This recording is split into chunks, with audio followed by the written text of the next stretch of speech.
7व्या अवतारात एक महाराजाला जेवायला बोलिलं. काय पक्वान्न केले असतील जेवायला? तळील्या वरिल्या एकच पक्वान. काय समर्थाच्या घरचं जेवण, देवाच्या घरचं जेवण म्हणलं काय कमी आहे तिथं? ह्या पक्वान्नाची पक्वान्नच. आता पितृपंधरवाडा आहे, 14 पदार्थ असतात. आपल्या पोरायनं चांगल्या प्रॉपर्ट्या सांभाळावा म्हणून सुनायला सांगतो.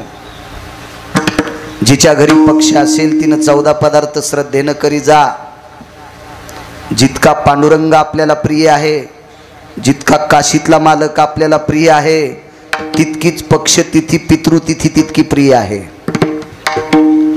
ज्या दिवशी आपल्या सासऱ्यांचं श्राद्ध असेल त्या दिवशी 14 पदार्थ नियमानं करत जा, नियमानं. तर त्या कुळातल्या लेकरावर पितृदोष पडत नसतो. अंधश्रद्धा नाही सांगत, श्रद्धा सांगतोय. मग त्या कुळातली लेकरं त्या कुळाचा झेंडा गोडच्या ठिकाणी लावत असतात. आदर करत जा आपल्या लोकावर, आपल्या पितृलोकावर. ज्यांचे जिवंत आहेत त्यांनी जिवंतपणे आदर करत जा. आणि मेल्याच्या नंतर सेवा घडत नाही याच्याकरता पितरांच्या विषयी आदर ठेवत जा, आदर ठेवत जा. 14 पदार्थ केली पाहिजे. पितराच्या दिवशी गडबड नाही केली पाहिजे. खीर कुठली पाहिजे पितराच्या दिवशी? इतक्या हुशार काय काय पांढऱ्या भातातच साखर टाकत्यानं नाहीच झाली खीर. त्याच्यावर 2-3 वर्षाला मला युक्तीबाई म्हणली, महाराज गावखरी गव्हाचं ढेलं होतं, 2 एकर पट्टीत असे गहू होत होते, ते गव्हाचं ढेलच राहिलं नाही. म्हणलं काय केलं? बब्याने इकलं. सासऱ्याला खीर म्हणली तांदळाचीच करीत होते, याच्यामुळेच इकलं. सासऱ्यानं वरून सांगितलं, आहा कटा त्याचे करीती पितर, वंशी दुराचारी पुत्र झाला. मालकांचं वाक्य, भंगिऱ्यांचं नाही. विठाला विठाला. सज्जनांनो, देवाच्या आशीर्वादाची जेवढी शक्ती आहे, संतांच्या आशीर्वादाची जितकी शक्ती आहे, तितकी इंजिनियर साहेब आपल्या पितृंच्या आशीर्वादाची शक्ती आहे. तुका म्हणे पितृ प्रभू रामचंद्रांच्या घरी पदार्थ केले. पितृपंधरवडा म्हणून इकडे आलतो.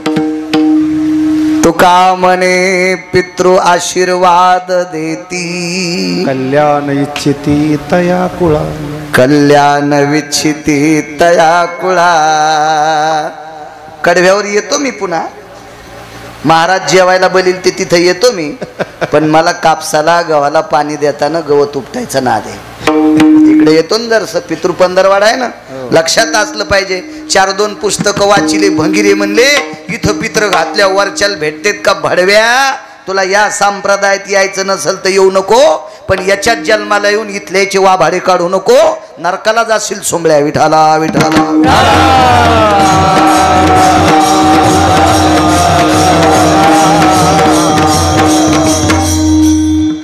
इंद्राच्या नगरीत कार्यक्रम. तुका म्हणे पितृ आशीर्वाद देती, कल्याण इच्छिती तया. इंद्राच्या नगरीत कार्यक्रम. फुलाची अडचण आली. इंद्र हा 33 कोटी देवाचा राजा, म्हणजे मंत्री. एक पद नाही मंत्री, एक मंत्री पद असल्या ह्या एकूण तिकून गाड्यान गुड्यान फौज फाटान किती थाट असतोय. तो 222 पद एकाच मंत्र्याला. काय वजन असेल त्याचं? तेव्हा आपल्याकडे फुलं नाहीत, जा खाली. रुक्मांगदाच्या नगरीत फुलं न्यायला आले. वेगात सांगतो वेगात. तुका म्हणे पितृ आशीर्वाद देती. जेवायला किती पदार्थ होते. याच्यामुळे इकडे घुसलो. पुन्हा येतो महाराजात तिकडं. ताण घेऊ नका. काय करायचं? बाहेरचं डिजेल चांगल्या रस्त्याने एसटी न्यायची, त्याच्या डोंगरात खडग्या खुडग्या नादळीत न्यायची.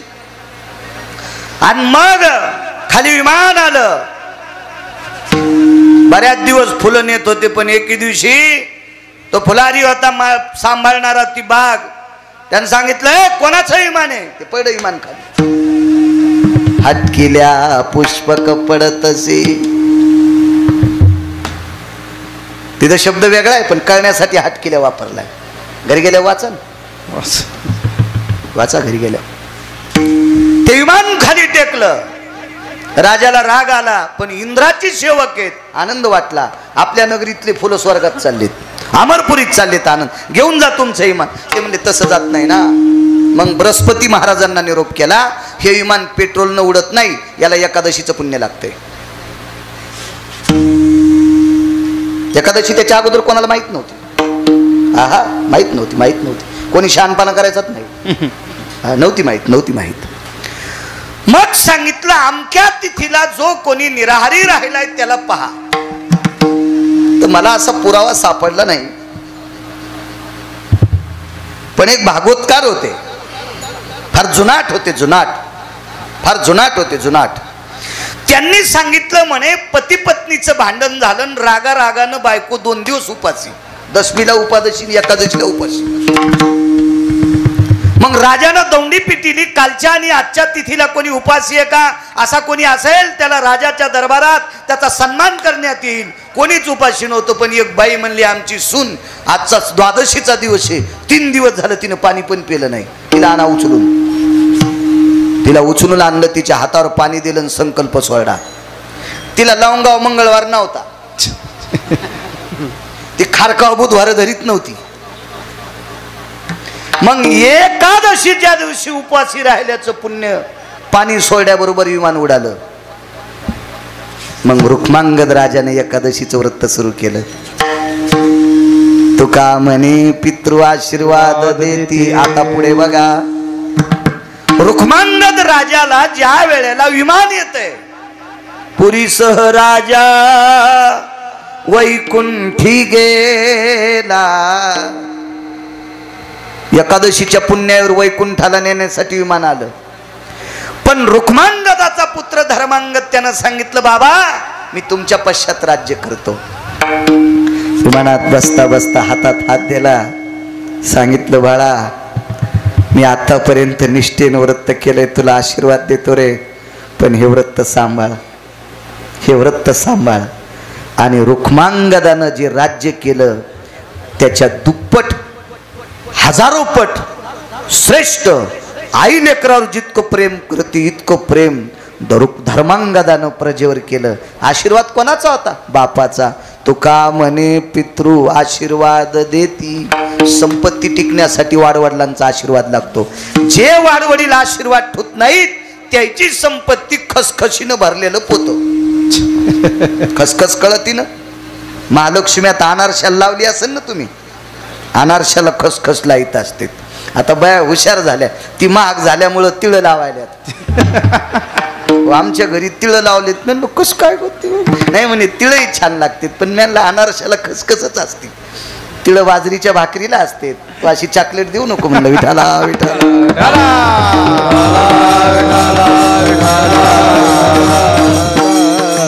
आमच्या मंडळीवर घेतल्यावर तुम्हाला हसू आलं, पण मुळीच नाही. तुम्हाला राग येईन म्हणून मी तिच्यावर घेतलं, पण तुमचं दळायलो हे लक्षात ठेवा.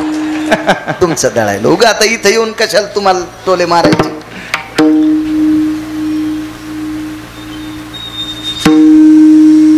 खसखशीचं पोत, त्याला सूक्ष्म छिद्र पण सहन पडत होत नाही. तुम्ही परळीहून 1 क्विंटल खसखस पोतड्यात भोतात टाका आणि बैलगाडीत टाका, त्या पोत्याला दाभण टोचा. तुमच्या गावात येऊस तर पोत्यात 1 तोळा पण खसखस राहत नाही. आणि इथून परळी लोक बॅटऱ्या लावून पहा, रस्त्यानं दिसत नाही. काही काहीची संपत्ती अशी जिरून जाती कापूर जिराल्यावानीच. याचा अर्थ असा आहे पितृलोक आशीर्वाद ठेवत नाहीत. चला, प्रभू रामचंद्रांकडे एक महात्मा, एक महाराज जेवायला येतो. महाराज लय अधिकारी महाराज. ते महाराज काय सामान्य महाराज नव्हते. त्या महाराजांनी प्रभू रामचंद्राला मदत केली. एक 2-4 नालायक होते, त्याच्यातले काही नालायक समुद्रात लपले. आणि त्या अवतारात पंढरपुरातल्या मालकाला जरा समुद्र मानित नव्हता. त्या अवतारात समुद्र मानित नव्हता. आणि समुद्रानं जर त्या अवतारात पंढरपुरातल्या मालकाला मानला असतं तर वानराच्या हातानं सेतू बांधायचं काम पडलं नसतं. तुका म्हणे नळ नावाच्या वानराच्या हाताने दगड तरंगावं लागले. समुद्रात सेतू बांधला, जरा तरारला होता. आडवा सागर लागला, आडवा सागर लागला. मालकांचं वाक्य. आडवा समुद्र अहंकारानं प्रज्वलित झाला. त्यानं सांगितलं माझी कन्या ज्याला नीट सांभाळता येत नाही त्याला मी रस्ता देत नाही. सीता कोणाची कन्या? सीता कोण आहे? लक्ष्मी. लक्ष्मी कोणाची कन्या? समुद्राची. मग राम कोण? समुद्राची. देवा जावाई. मग माझी कन्या निशाचरानं नेऊस तर याला सांभाळता येत नाही, याला रस्ता देत नाही. सागर थोडासा याच्यात आलता आणि त्या सागरानं नालायक माणसाला मदत केली आणि त्यानं तळाशी त्या मालकाला ठेवलं. पण त्या समुद्राला माहीतच नव्हतं की या प्रांतात महाराज किती अधिकारी आहेत. या भारत देशातले महाराज इतके अधिकारी आहेत, तुम्ही भांगाऱ्याच्या नादी लागत जाऊ नका. पाया पडतो तुमच्या बुटासगट, चपला सगट पाया पडतो. तुम्ही तुमच्या भंगाऱ्याच्या नादी लागत जाऊ नका. चांगल्या महाराजांचं ऐक जा, चांगल्या महाराजांचं ऐक जा. या देशाला अधर्यू लाभलेली संत आहेत, फार मोठी मोठी संत आहेत, चांगल्यांचं ऐक जा. किती मोठे महाराज या देशामध्ये. प्रभू रामचंद्रांनी डोक्याला हात लावला त्याला मारण्यासाठी. महाराजांनी विचारलं झालं काय? काय नाही म्हणले, हे बदमाश समुद्रात गेलाय, ताण घेऊ नका. समुद्रच कोरडा करतो, समुद्रच कोरडा करतो. उपरनं भेजून नाही पिळला. एकाच मने माझा पिता जयाने प्राशिला, मनोनी मी बहुभीते गया साधू कुळाला. पुरावा शपक या गाथ्यातला नाही, कारण नंतर कोणी काड्या करू नये. त्याच्याकरता आपली वकालत जवळच करायची. वकिलाचाच कार्यक्रम आहे पुन्हा आजचा. वकील यजमान येत, आपली वकालत जागच्या जागा. शपक पुरा, पण पुरावा गोड आहे. एकाच मने माझा पिता जयाने प्राशिला, एका घोटात माझ्या बाबाला पिऊन टाकलंय. कोण म्हणती माहितीये? लक्ष्मी सरस्वतीला. एका घोटात अख्खा सागर पिऊन टाकला. तर आमचा पाहुणा म्हणला आमचा मुलगा 9 सागर पितो. 40 एकरातली गुंठा ठुली नाही त्याच्या पोरानं. 9 सागर पेत होता ना तो. 9 सागर एका घोटात समुद्र पिऊन टाकला. कोरडा फट समुद्र केला. पैडण उघड, मग बाण हाणला.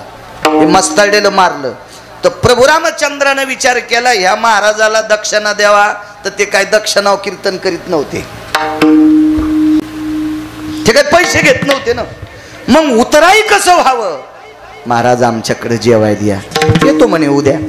घरी गेले ना आईला नवल सांगायलो. नवल घरी गेले ना आईला सांगितलं आई उद्या महाराज जेवायला. कोणते महाराज? महर्षी अगस्ती. अगस्ती ऋषी. अगस्तींच्या पत्नीचं जरा चरित्र वाची जा. अगस्तीच्या पत्नीचं चरित्र जी बाई वाचील ती नवऱ्याला कधीच शिवी देणार नाही. तुकोबारायच्या धर्मपत्नीचं चरित्र जी वाचील ती नवऱ्याला कधीच शिवी देणार नाही. महाराज जेवल्याशिवाय बाई पाण्याचा थेंब पेत नव्हत्या. म्हणून महाराज कोण्या डोंगरावर गेलेत रस्ता विटेवरचा मालक सांगत होता. त्या बाईचं नाव जिजाबाई. आणि महर्षी अगस्तीची पत्नी कोण्यात देवाच्या पाय पडत नव्हती, ती नवऱ्याच्या 3दा पडत होती. महाराज दिसला की पाया पडत यात. आणि नवऱ्याला म्हणतात बाई हो चंडाळा आला. अशी बाई ज्या गावात आहे त्या गावात पाऊस नीट पडत नाही. हा काय कामाचं नाही माझ्या माईनं. मालकाची उपासना करायची, मालकाची सेवा करायची, त्याच्यापेक्षा दैवत दुसरं मोठं कुठलं नाही. एका घोटात समुद्र पेला. बोलिलं घरी जेवायला. काय स्वयंपाक होता इथपर्यंत आलतो ना. काय जेवले महाराज. त्याला शुगर नव्हती, त्याला ऍसिडिटी नव्हती. असे जेवले महाराज, असे जेवले, भरगच्च जेवले. रामजी पाणी आणा ना. पाणी मागितल्याबरोबर राम प्रभूला घाम आला. पाणी तर नाही देता आलं, पण अंगातला पाणी घामावाट बाहेर पडलं. महाराज पाणी? हो म्हणले. जेवल्यावर पाणी लागन. हात धुहाला देतोत म्हणले, पण प्याला नाही देत. प्रभू रामचंद्र म्हणले हा हस्त प्रक्षालन हितार्थायाम मुखशुद्धीर भयो जाये. हात धुण्याकरता पाणी देतो पण पिण्यासाठी देत नाही. त्या महाराजांनी सांगितलं रामचंद्र हे काय जीव घालण्याची पद्धत आहे? अहो तुम्ही जीव घातलंय, मिष्टान्न पक्वान्न केलेत आमच्यासाठी, पाणी जर नाही दिलं तर कसं शक्य? माफ करा म्हणे, पुढच्या अवतारात पाणी पाजतो. या अवतारात जेवण करा आणि पुढच्या अवतारात पाणी पाजतो. नवल सांगतोय, नवल नवल. मग प्रभू रामचंद्र पुढच्या अवतारात द्वारकाधीश भगवान श्रीकृष्ण परमात्मा. वय थोडंसं मोजकच आहे, फारसं काही वय नाही. वय किती होतं सांगू तुम्हाला? 11 वर्षाच्या आतलं. कारण मागच्या अवतारात पाण्याचं दिलेलं वचन, राहिलेलं कर्ज पुढच्या अवतारात पाणी पाजून पूर्ण केलं. ते गोकुळात असताना केलं. आणि गोकुळात द्वारकाधीश श्रीकृष्ण परमात्मा 11 वर्ष 53 दिवसच राहिले. 11 वर्ष 53 दिवस राहिले. तर एका माणसानं मला प्रश्न केला, महाराज सांदीपनींच्या आश्रमावर 9 वर्ष 12 दिवसाचा कसा काय काळ सांगता? 9 वर्ष 12 दिवस महर्षी सांदीपनींच्या आश्रमावर कृष्ण होते. मग कसे होते? त्याला मी सांगितलं. घरी आलता तो, मग सांगता आलं. आता कीर्तनात तितकं इकून तिकून फिरायचं म्हणजे बैल 2 आणि जमीन 300 एकर कशी पाळी घालणं होईल. विठाला विठाला विठाला.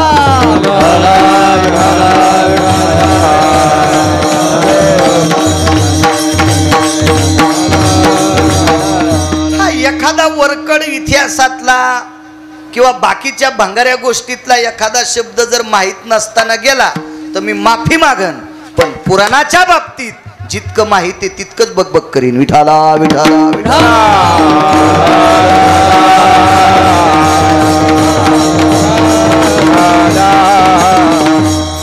11 वर्ष 53 दिवस गोकुळात राहिले. त्याच्यानंतर 54व्या दिवशी मथुरेत प्रवेश केला. म्हणजे 11 वर्षाच्या काळातला वय होतं. तेवढा काळ ते वय. आणि त्या वयात लक्षात आलं मागचं कर्ज शिल्लक आहे, त्याच्यातून उत्तीर्ण व्हायचं. करावं काय? दरवर्षी गवळी गोवर्धनाची पूजा करत होते. आपले इंद्राची पूजा करायचे. अमरेंद्रायत पुनितायाम यस सर्वानृणानाहम यत सर्वस्थितायाम शचीपतिभय स्थितो पुरंदरा स्थित व्याप्तायाम यति जयंती जयंतानाहम. जयंती कन्या, जयंत पुत्र, शची पत्नी, त्यांचा शचीचा पती इंद्र, अमरेंद्र, सुरेंद्र असे बऱ्यापैकी त्याचं नाव आहे. देवेंद्र खूप नाव आहेत त्याला इंद्राला. आणि तो त्याची दरवर्षी पूजा करायची त्या इंद्राची. या वर्षी द्वारकाधीश कृष्ण परमात्म्याने, गोकुळ निवासी कृष्ण परमात्म्याने बालवयात सर्व ज्येष्ठांना सांगितलं गोवर्धनाची पूजा करायची.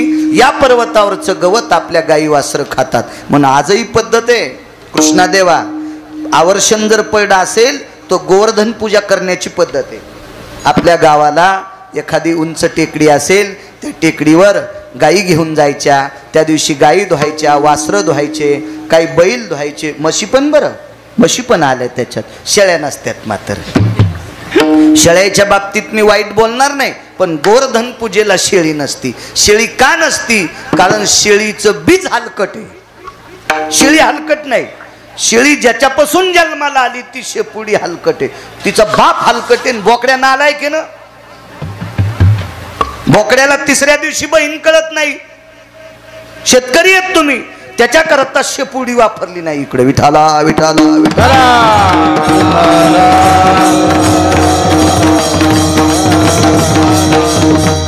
बघा वसुबारस असती. आता दीपावळीतली वसुबारस, वसु अष्टमी असती. वसु अष्टमी आहे ती केव्हा येते सांगता. देवप्पा तुम्ही नका सांगू. हा किती कीर्तन ऐकल्यावर सुधरायचं. नुसते आमचे लोक गाई पाळावर का, गाई पाळावर का. वसु अष्टमीच्या दिवशी तू इथं एखादी चित्रातली तरी गाय का सुमळ्या. वसु अष्टमीच्या दिवशी ज्याच्या घरी गाय त्याच कीर्तनकाराने गायीवर बोलायचे. वसुबारशीवर बोलत असताना त्या कीर्तनकाराकडे एकतरी गाय असावी, त्यानं वसुबारशीवर बोलावा. अन्यथा त्यानं बोलणं उसाला आलेले कंस. नाना उसाचे कनसे. हा पुढचं तुम्ही म्हणा. विठाला विठाला विठाला.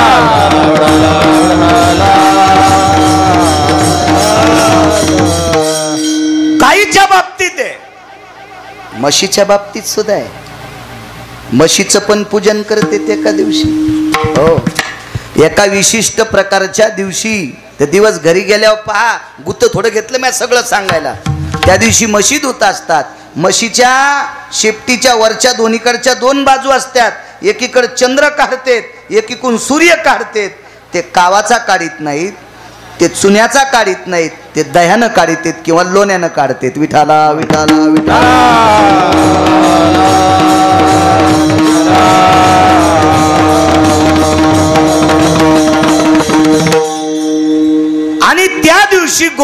कसल पर्वत चिखलाचा गोवर्धन करत होते, आजही भागवतात करते ना. त्याच्यावर विशिष्ट प्रकारच्या वनस्पतीची पानं रोवतात, फांद्या रोवतात, त्याची पूजा करतात. आणि तो निष्ठेनं जर केला, दही भाताचा नैवेद्य असेल, लोण्याचा नैवेद्य असेल, तर तिसऱ्या दिवशी पाऊस पडत असतो.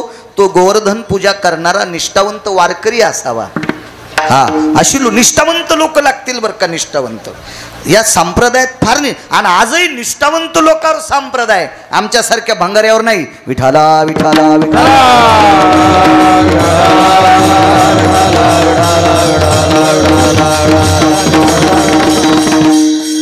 जे घरातल्या लोकांसंग नीट राहू शकत नाहीत, ते तुमचं काय कल्याण करू शकतील? ज्याला नाते गोते नीट सांभाळता येत नाही, ते भांगारे तुमचं काय कल्याण करणार आहेत? जगाचा मालक त्या लोकांना मानतोय जे विश्वाचे कल्याणकारी आहेत. अशी लोक लागतील तर तिसऱ्या दिवशी पाऊस पडत. मी परवाला एके दिवशी कीर्तनात सांगितलं होतं कुठंतरी की शंकराचार्य स्वामी रामांनी एका साध्वी स्त्रीचा चिमटा वाजल्यावर पाऊस पडतो. एक जण म्हणला, महाराज तुम्ही महाराजांनी चिमटा वाजल्यावर. म्हणला आम्ही गुतलोत रे, नाही तर आमच्याच्यानं पाऊस पडला असता, पण आम्ही गठुड्यात गुतलोत. गठुड्यात गुतला नाही असा महाराजच सापडला नाही. नाही त्या सुटली द्रव्य, नाही त्या सुटली द्रव्य लोभ माया, भस्मदंड छाया तरुवराची. याच्यात लग्न करणारे गुतले, लग्न न करणारे गुतले. कोणाला आवडत नाही आईसा कोणी दावा, हे जया नावडे कन्या पुत्र घोडे दाराधन. आवडत नाही असं माणूस आहे कुठं? म्हणून आमच्या चन पडत नाही. निष्ठावंत लोकांच्या हातानं गोवर्धन करण्याची पद्धत. आणि त्या गोवर्धनाची पूजा केली. गाई म्हशींना झालरी बांधल्या, घोडत्यांच्या पाठीवर झुली टाकल्या, शिंगांना नाना प्रकारचं वगैरे वगैरे काय काय सजवल्या, मुक्तांच्या माळा घातल्या. आणि त्या दिवशी इंद्राच्या सेवकानं सांगितलं, आपली पूजा न करता गोवर्धनाची पूजा केली. आणि 33 कोटी देवाचा राजा, 222 मंत्रीपद एकट्यालाच. ते मस्ताडून त्याला राग आला आणि रागाच्या भरात प्रमाथी नावाच्या वरुणाच्या कानात फुकलं, असा पाऊस पाड की गोकुळ शिल्लक नाही राहिलं पाहिजे, वृंदावन शिल्लक नाही राहिलं पाहिजे, मथुरा शिल्लक नाही राहिली पाहिजे, इथला कोणीच वाचला नाही पाहिजे. बापरे. उत्सवाच्या निमित्तानं सगळे गोवर्धनाच्या तिथे आले. करावं काय? येणे गिरी गोवर्धन उचलला. भगवंतानी गोवर्धन पर्वत उचलला आणि तो नखावर धरला. 11 वर्ष 53 दिवसाच्या आतलं वय. आता नेमकं पक्क नाही सांगता येणार, जर भेटला अभ्यास करायला वेळ तर ते पण पक्क सांगेल. 11 वर्ष कितव्या दिवशी, किंवा 10 वर्ष किती महिन्याच्या नंतर, किंवा 10 वर्षाच्या नंतर कितव्या दिवशी गोवर्धन पर्वत करंगळीवर उचलला सांगेल एके दिवशी. ना देईच कायचा. घोडं तरी गोमाशील बसू देईन, पण गध नाही बसू देत. विठाला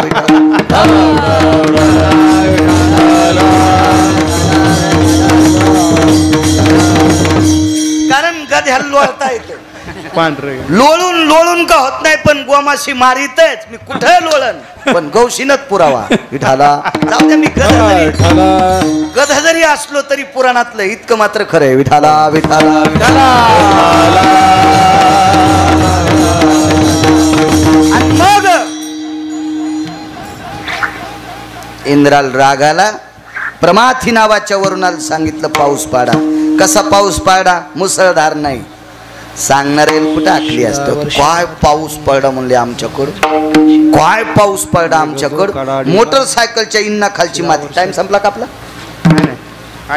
किती आहे का नाही?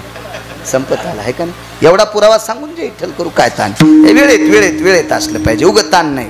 पुढचा जीव घालायला आहे म्हणजे पोटभर जेवा, पण उलटूस तर जेवू नये.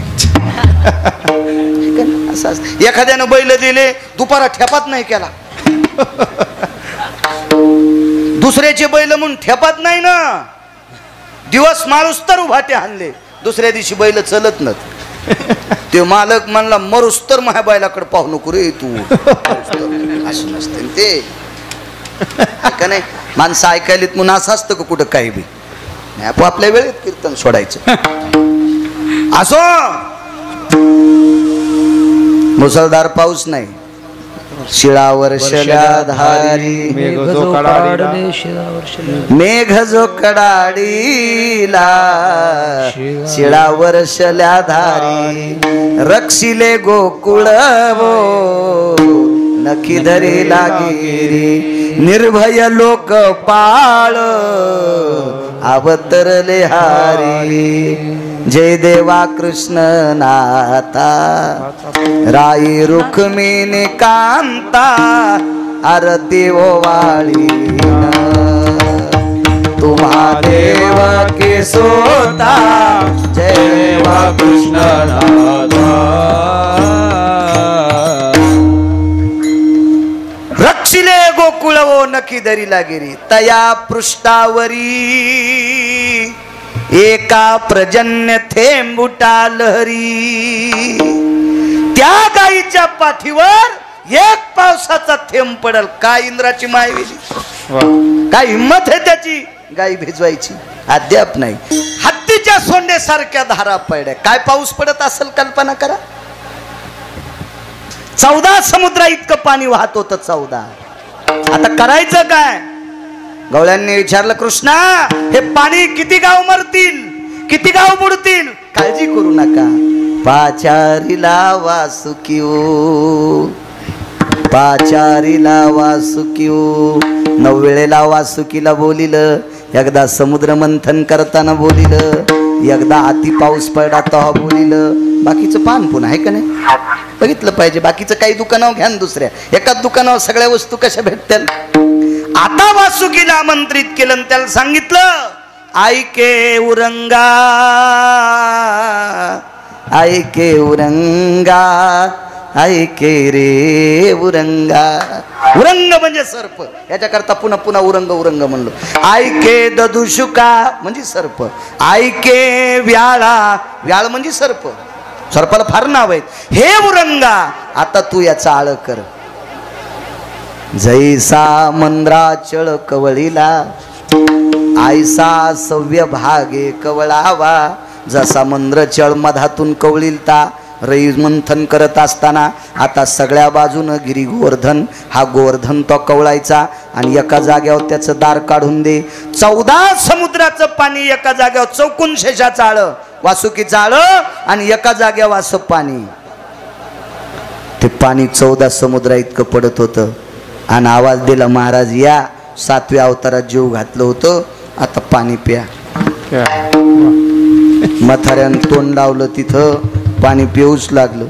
इंद्राला राग आल्या, हत्तीच्या सोंडेसारख्या धारा पडू लागल्या. मुसळधार पाऊस कशाला म्हणते त्याची व्याख्या सांगत नाही. आता टाइम संपला ना आपला.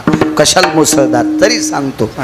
पन्हाळा खाली पडलेलं पाणी, त्याचा खड्डा व्हावा आणि त्याच्यात 5-7 म्हशीचे लेकर पोहावा. म्हशीला झालेले 10-15 दिवसाचे हाले वघारी त्याच्यात पडल्यावर पोहावा. एवढा खड्डा पन्हाळाच्या पाण्यानं पडावा तवा मुसळधार पाऊस म्हणते. पत्राचे दूर न व्हावा कडी खाला.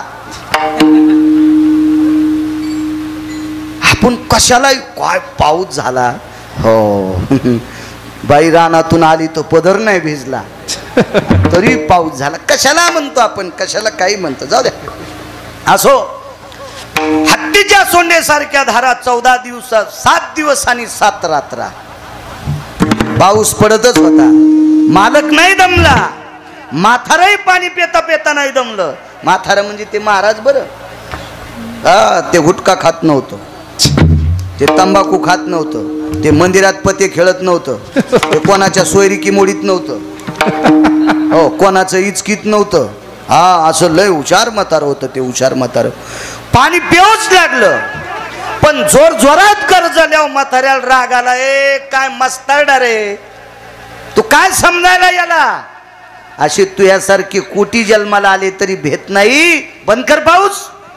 खालचं लय अधिकारी होतं ना, इंद्राला सांगितलं बंद कर बंद कर. पाऊस बंद झाला. आणि मग इंद्रानं कामधेनू नावाची गाय आणली आणि भगवंताला गायीच्या दुधानं अभिषेक केला कामधेनूच्या. म्हणून देवाला गोविंद नाव त्या दिवशी पडलं असं भागवत सांगते. गावचा बाळू नाही. गोविंद नामने यजायते अमरेंद्रायाम धेनुयाम सुरधेनुयाम घ्रते दुग्धे शुभयस्थिता अभिषेक विनियोगेन पंचगव्या स्थितो जय. आमचे देवा करत असतात अभिषेक, त्यांना माहीत. आणि सात्विक माणूस, त्यांचे वडील लय अभ्यासू होते. उत्तम देव म्हणायला 1 घंटा लागायचा. त्रिकालदर्शी लोक होते ते फार. अहो बाळाचा चेहरा बघितल्याबरोबर भाकीत सांगणारी लोक होते. वाचा शुद्धी पावाल आज्ञापक व्हाल अशी लोक होती काही काही काळात. कारण ते आचरण सांभाळणारी लोक होती आणि निष्ठावंत. त्याच्यामुळं त्यांनी टाकलेला शब्द कधी खोटा होतच नव्हता. अशी अधिकारी लोक होते. असो, जाऊ द्या बाकीचं. मागच्या अवतारात पाणी जीव घातलं आणि 8व्या अवतारात पाण्याची तृप्तता केली. नवल केवळे केवळे निमित्य श्रद्धेनं केल्या जातंय ते श्राद्ध. आणि श्राद्ध कालात आलेलं श्राद्ध आहे. आता जो पर्व काळ आहे ना 15 दिवसाचा, कालच्या पौर्णिमेपासून तर अमावस्यापर्यंत, याला पितृ पंधरवाडा म्हणतात. याला काही भाषेत महालय पंधरवाडा म्हणतात.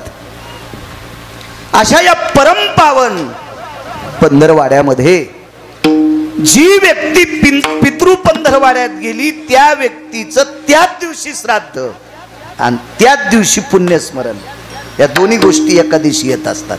या 15 दिवसात गेलेली व्यक्ती. आणि या कालात वैकुंठवासी, स्वर्गीय कैलासवासी, सत्यलोकवासी, गोलोकवासी गणपतराव सुंदरराव मुसळे, गणपतराव अण्णा विश्वाच्या मालकाच्या सानिध्यात विलीन झाले. हे लोकातली त्यांनी यात्रा सोडली. त्या निमित्त ते औचित्य साधून श्रीमद भागवत कथा गोड अशी सुंदर कीर्तनांची माळ गुंफली. रोज कीर्तन, श्रीमद भागवत कथा, हरिपाठ, भजन, अन्नदान. रोज श्रीमद भागवत कथा सुटल्याच्या नंतर अन्नदान. त्या मुसळे परिवाराने मोठ्या भावयुक्त अंतकरणाने हे मोठं अन्नसत्र आणि ज्ञानसत्र आपल्या ज्यांनी विश्व दाखवलं त्यांच्यासाठी हे केलेलं आहे. आजचं श्राद्धाचा दिवस आहे. मी वकील साहेबांना मगाशी बोलून गेलो, देवाई होते.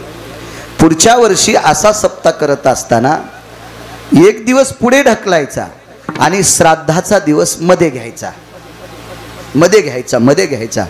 कारण श्राद्धाच्या दिवशी तर्पण विधी असतो आणि या तर्पण विधीच्या दिवशी फुलं उधळली पाहिजे, फुलं टाकली पाहिजे. आता पंचायत अशी झाली, फुलं टाकण्यासाठी अभंग घ्यावा का काल्याचा अभंग घ्यावा ही पंचायत. पण एवढ्या आता हा यजमानाला काही दोष नसतो, आमच्या सांगणाऱ्या लोकांचा दोष असतो. विठाला विठाला विठाला.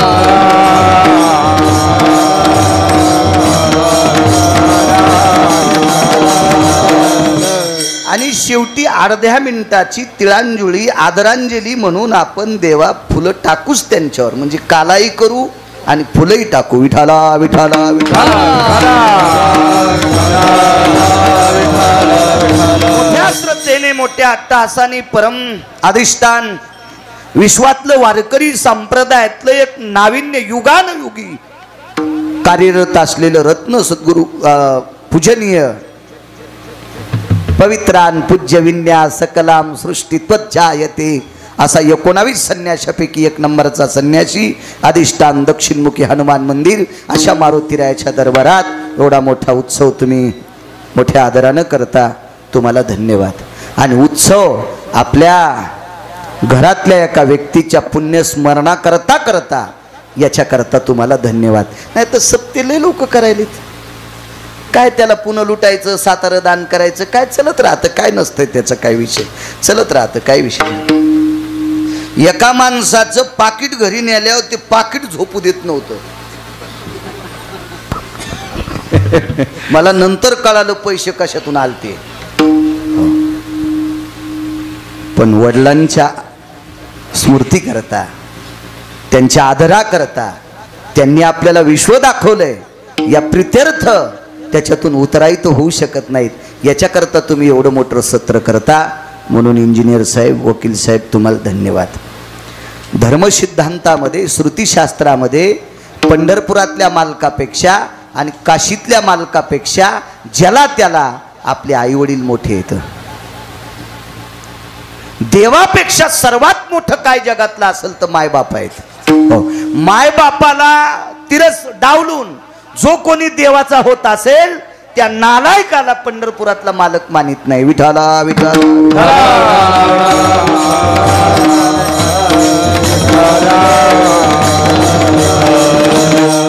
त्या पुण्यस्मरणानिमित्त अखंड हरिनाम सप्ताह आहे. पुनश्च धन्यवाद. आपल्या पूर्वजांच्या उद्धाराकरता श्रीमद भागवतातला दशम स्कंद अत्यंत लाभदायक. श्रीमद भागवतातला दशम स्कंद म्हणजे विटेवरच्या मालकाचा प्राण आहे. प्राण प्राण. तसं अख्खं भागवतच मला वाटतं हा दशम स्कंद प्राण. म्हणून प्राणची कीर्तन काराचा मेवा कविवर संताचा जनुबोधाचा स्वयंप्रभेचा.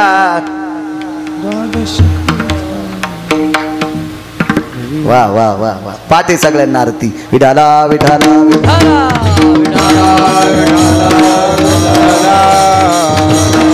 एखाद्या वेळेस ही जरी नाही पाठ केली तर चलते पण ती पाठ असावा. ती भागवताची ओरिजिनल आरती. पण बऱ्यापैकी ती लोकांना पाठ नाही घेत नाही. तर विठाला विठाला विठाला.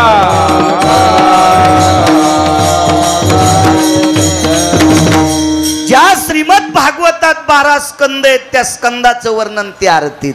विठ्ठल स्कंदवदे 12 नवमहा संपविला सारा. नारद कथा साधू श्रवणी परीक्षितील वला सुखचरणी.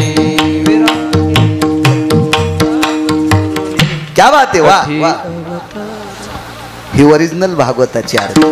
Original original original. काय होतं माहितीये का. माझं मत आहे भुसकट सांभाळा पण त्याच्या जेवारी असली तर सांभाळा. मात्र सांभाळा पण कुंटल भर मातीन छटाक भर सोयाबीन कशाला बेजार होता. 75 किलो सोयाबीन आणि 25 किलो माती असेल तर शहाण्याबाईनं चाळणीत धुवा है का नाही. पण नुसतं फलकट नाही सांभाळायचं. मग बाकी काही म्हणा पण ओरिजिनल म्हणल्यावर ते म्हणा. विठाला विठाला.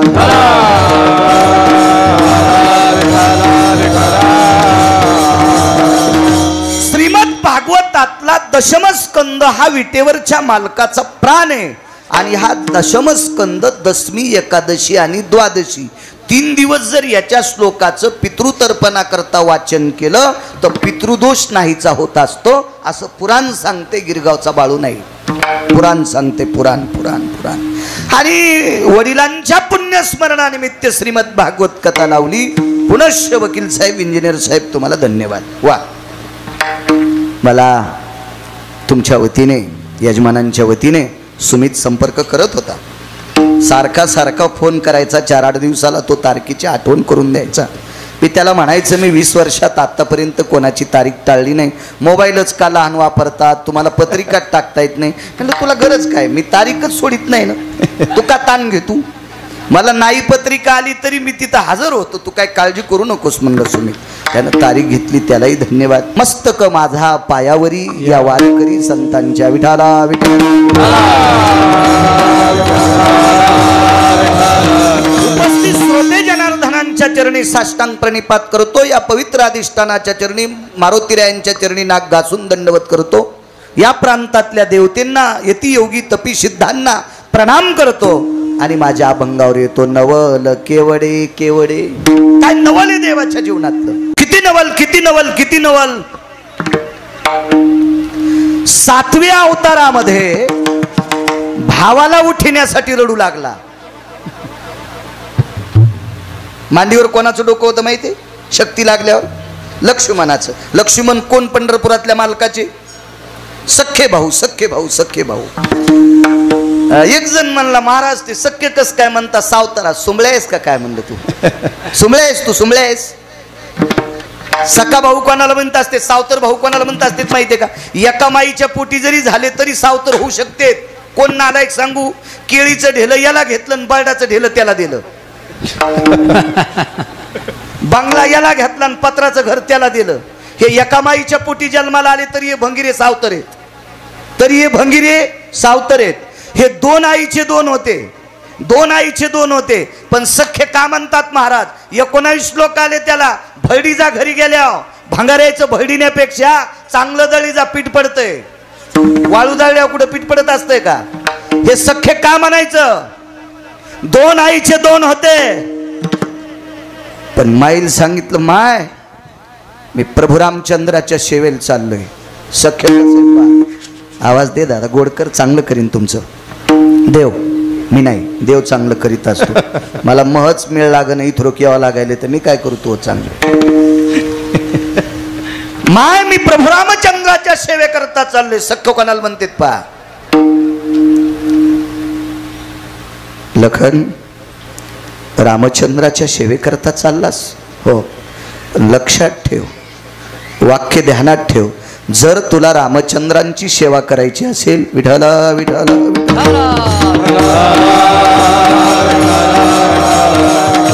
जर तुला रामचंद्रांची सेवा करायची असेल तर माझा एक शब्द लक्षात ठेव. कुठला. रामचंद्रांची सेवा करत असताना स्वप्नात पण पाप नाही आलं पाहिजे. पोरग कोणाचं होतं. सुमित्रेचं. राम कोणाचे. कौशल्येचे. नात्यानं सावत्र होते. सखा ऐका पुढे हाता. लक्ष्मणजीला सांगितलं रामाची सेवा करत असताना स्वप्नात पाप येता कामा नये. लखनलालजीने विचारला स्वप्न कधी पडतं ग. झोपल्यावर. झोप कधी येते ग. जेवल्यावर. लक्ष्मणानं त्याच दिवशी हातावर पाणी घेतलं आणि संकल्प केला वापस येऊस तर जेवणारच नाही, म्हणजे झोपीचा प्रश्न नाही. वापस येऊस तर पाण्याचा थेंब पण घेणार नाही. इथं सावत्र भाऊ म्हणत असतात का हाणायला पाहिजे वाक्याला रुमण्यानं. विठाला विठाला विठाला.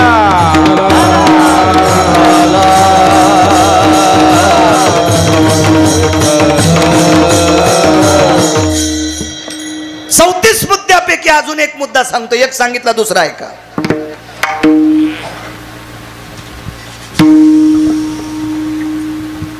दोघ जण सख्खे भाऊ एक बाजाराला गेला.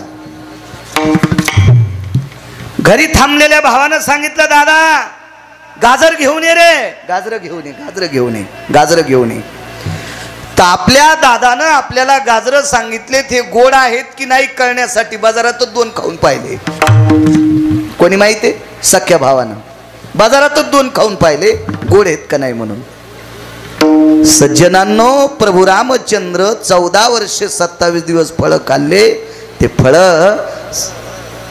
आणून दिले लक्ष्मणानं. आणून लक्ष्मणानं दिले. लक्ष्मणानं दिले. लक्ष्मण फळ तोडीत होते. फळ आणल्यावर धूत होते. शक्यतो धुवाची गरज नव्हती, त्याच्यावर फवारीत नव्हते ना.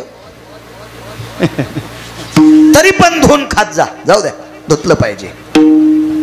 धूत होते. काही फळं सोलायची असतात ती सोलून देत होते. काही फळं चिरायची असतात ती चिरून देत होते.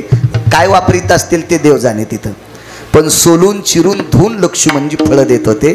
इथपर्यंत फळाकडे पाहत होते. प्रभू रामचंद्र सीताई साहेब खाताना मात्र त्यांच्याकडे पाठ करीत होते.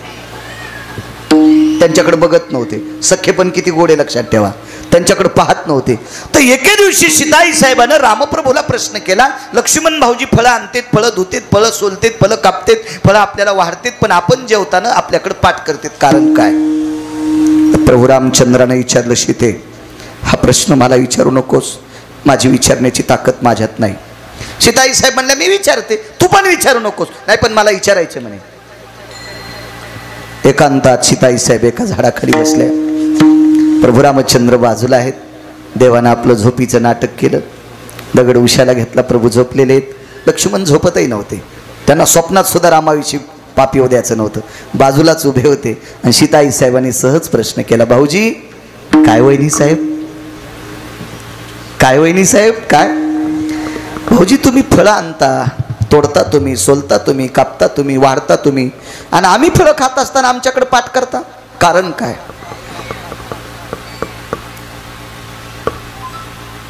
लक्ष्मणाच्या डोळ्याच्या कडा ओल्या झाल्या. कडक करा आवाज, कडक बेस कमी करा त्याचा.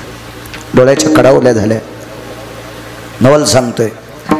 आणि सीताई साहेबाला सांगितलं वहिनी साहेब फळं तोडताना खाण्याची वासना होत नाही, फळं धुताना खाण्याची वासना होत नाही, फळं सोलताना खाण्याची वासना होत नाही, तुम्हाला वाढताना खाण्याची वासना होत नाही, पण आधा कदा तुम्ही फळं खाताना जर माझ्या अंतकरणात खाण्याची वासना झाली तर त्या वासनेमुळे तुमचं पोट दुखेल आणि ते पोटही तुमचं दुखू नये याच्याकरता तुम्ही खाताना तुमच्याकडे पाठ करतो. पुराण सांगते सीताई साहेबांनी 3 दिवस फळं नाही खाल्ली, विधेय स्थितीत पडल्या. ज्या साधूचं वाक्य ऐकल्याच्या नंतर जगाची मालकीन विधेय स्थितीत जाती तो भाऊ किती टोकाचा असेल याला सावत्र कसं म्हणता येईल. दात पाडूस तर हाणायला पाहिजे. विठाला विठाला. आणि तितक्या निष्ठावंत भावाचं डोकं मांडीवर घेऊन रडू लागले पंढरपुरातले मालक. पंढरपुरातले मालक तितक्या निष्ठावंत भावाचं मांडीवर डोकं घेतलं आणि रडू लागले. उठवायची पंचायत, कसा उठवावा कसा उठवावा कसा उठवावा कसा उठवावा. शेवटी या महात्म्याला बोलिलं आणि या महात्म्याने पर्वत आणला पर्वत आणला पर्वत आणला. आणि मग ती औषधी टाकली आणि लक्ष्मणजीला उठवलं. नवल नाही नाही नवल, प्रभू रामचंद्रांना नाही उठिलं राजो, उठिलंय त्यानं. हे आपले संत सांगतात हा भाग लय टोकाचा आहे. पुराण सांगते हा भाग लय टोकाचा आहे. एक बाई सांगत होती आमच्या इथली, वल्ल्यानाया गेले मारवती, जिवंत केले उर्मिला पते, जुबाळा जुरे जू. आणि जिवंत केले उर्मिला पते, जुबाळा जुरे जू. हुशार बाई होती ती आमच्या इथली, वारकरी बाई होती न ती. असं काही म्हणत नव्हती. बेल वाया गेले ग बाय बाय, तिकडच घसरून मेले. उलथून नाही जाचीस का तू असं काही बी म्हणल्यावर. वल्ली आणाया गेले मारवती, जिवंत केले उर्मिलापती. येणे गिरी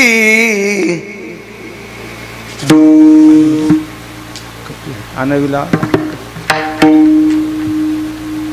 हा पुन्हा पुन्हा म्हणू. विठाला विठाला विठाला.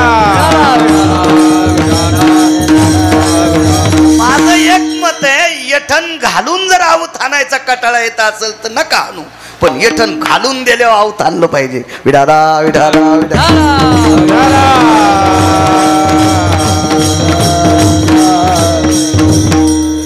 फार मोठी ताकद मारुती राहील. उठिलं नाही उठिता आलं. इतका निष्ठावंत भाऊ, इतका निष्ठावंत भाऊ. पण ज्यांच्याकडे काही दिवस भाकरी खाल्ल्या त्या बाईचं पोरग पाण्यात बुडून मेलं. पाण्यात बुडून ते पोरग मेलं. ते पोरग सामान्य माणसाचं नव्हतं.